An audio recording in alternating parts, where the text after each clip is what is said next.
Hi guys, right, follow on from my other video. This is the Acorn No5 early type, but not the earliest. Lots of issues with it.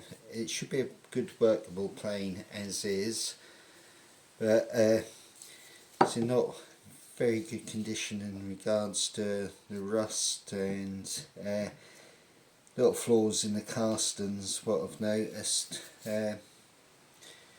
It's got some interesting markings on there, but I'll talk those through when we get to them. I'm going to strip it down.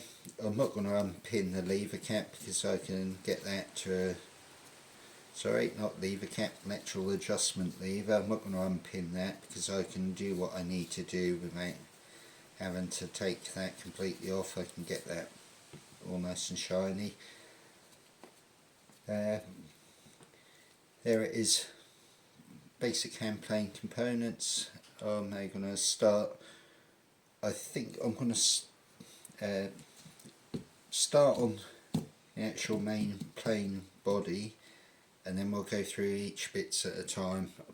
It's going to be no chatting on my part from now on. I'm just going to play it through and we'll crack on.